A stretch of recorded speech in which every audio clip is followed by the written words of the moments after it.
Picture yourself on a large sailboat moving along under full sail at night. It's a beautiful night, the stars are out, a beautiful moon. You're returning from a 3 week vacation sailing in the islands, and all of a sudden you hear a loud thud. You can feel the thud as the boat hits something. Now you know you're a mile offshore, so you know you didn't hit a rock, and so you go down below to investigate what the cause of this problem. You find that there's a hole in the bow of the boat and water's pouring in and rapidly pouring in. Most people would panic in a situation like this. And unless you've done some training and are prepared for an incident like this, that panic is probably going to still set in. Hello, my name's Jim Egbert, and I'm a Coast Guard Search and Rescue Controller. With 24 years experience, I've been stationed in Alaska, in the Pacific Northwest, in New England, and presently now in California. This is a situation that just happened just a week ago, actually.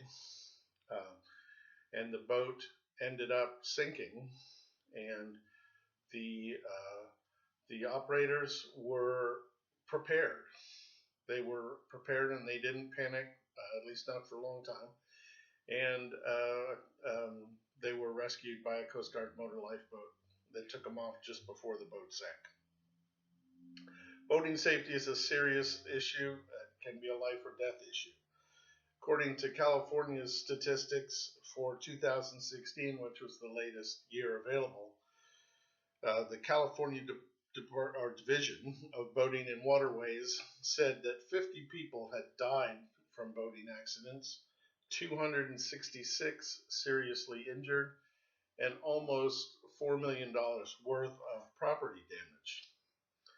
Now, the ocean is a dynamic environment that's always changing, and a lot of factors contribute on a voyage to a situation like this. Weather, sometimes things like hitting a submerged object, you might not even ever have any warning, and there's really not much you can do to prevent that. But you can be prepared for the emergency that happens afterwards. Other seriously contributing factors are fatigue and alcohol. According to the U.S. Coast Guard boating statistics, alcohol is the number one contributing factor for boating fatalities. What can you do? You can be prepared. You can be prepared with the right kind of safety equipment like life jackets, an EPIRB, which is an emergency position indicating radio beacon that sends a signal to a satellite and eventually to the Coast Guard to initiate rescue. You can have fire extinguishers and a raft, for instance. You can be flexible in your planning so that you can adapt to situations and not take on additional risk. And you can do training and drills. I think practice and drills are the most important of these.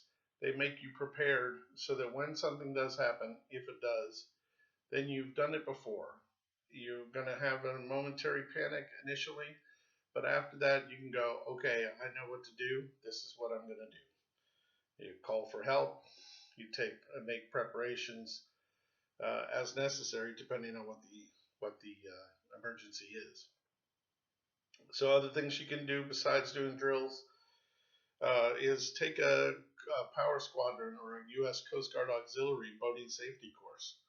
You can review the safety equipment you have on board and make sure you know how to operate it properly. Again, these things like an EPIRB or a raft, you need to know how to prepare it, because in an emergency, often it's going to happen at night. You're going to be panicky. You need to know how to do it beforehand. You need to know where your fire extinguishers are, for instance. So what's the biggest impediment to this? Why don't people prepare? There's a cost. An EPIRB costs a lot of money. A raft too is a very expensive thing. It also takes time, to do these drills. You want to go have a good time. You want to have fun. You don't want to think about what happens if a man falls overboard. Uh, Also, people make a lot of assumptions. They assume that because they know how to operate a marine radio and that channel 16 is a distress frequency where you would call for help, that everybody knows that.